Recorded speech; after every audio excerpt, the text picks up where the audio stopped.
veg biryani त्यो पनि authentic मसलादेखि लिएर सबै त्यो आफैले बनाएर यो टेक्सचर देख्नु भएको छ नि यो टेक्सचर ल्याउनको लागि एकदमै मेहनत गर्नुपर्ने हुन्छ तर मैले आज हजुरहरूको लागि यो सबै सेक्रेट रेसिपीहरू एकै ठाउँमा लिएर आएकी छु मजाले हेर्नु होला मैले ग्रेभी कसरी बनाउने यसको मसला स्क्राचबाट कसरी बनाउने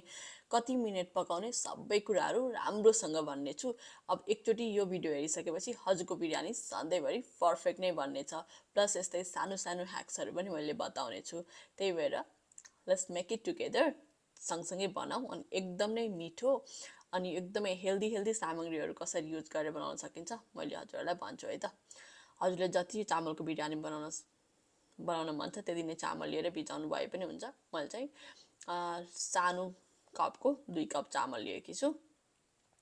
अब मैले सबैभन्दा फर्स्टमा चाहिँ बिरयानी मसला बनाऊँ है त चामल चाहिँ मैले भिजाउनको लागि छोडिदिएको छु मैले देखाइरहेको मसलाहरू छ नि जिरा धनियाँ ल्वाङ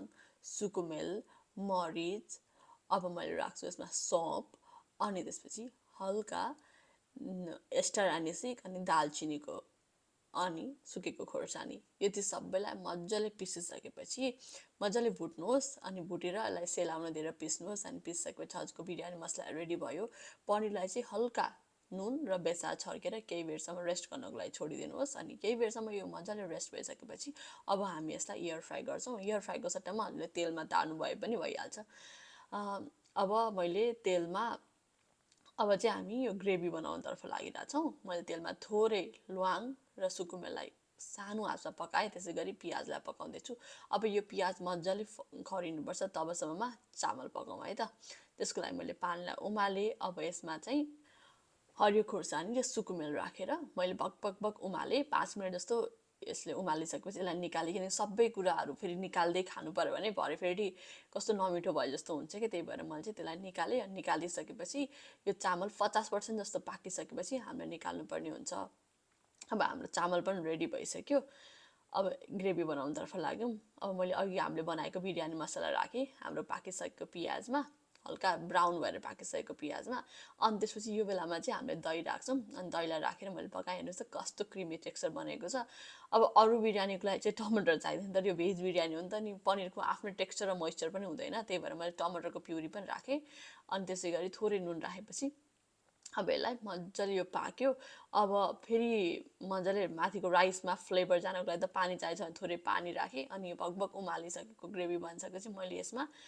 पनिर पनि राख्थेँ अब माथिबाट कसुरी मेथी अनि त्यसै गरी यो धनियाँ राखेपछि हाम्रो बेस तयार भयो बिरयानीको अब माथिबाट राइस राख्ने अनि राइसलाई मजाले राखिसकेँ मैले चाहिँ एक लेयर मात्रै बनाएको छु किनकि मैले फर्स्टमै थोरै चामल लिएको थिएँ देख्नुभएको छ नि अब हजुरले धेरै बिरयानी बनाउँदै हुनुहुन्छ भने त्यही अनुसार हजुरले चामललाई खटबट गर्न सक्नुहुन्छ वा धेरै लेयर पनि बनाउन सक्नुहुन्छ अब मैले माथिबाट स्याफ्रन राख्दै अनि यो चाहिँ मेरो बिटरुटको धुलो हो होइन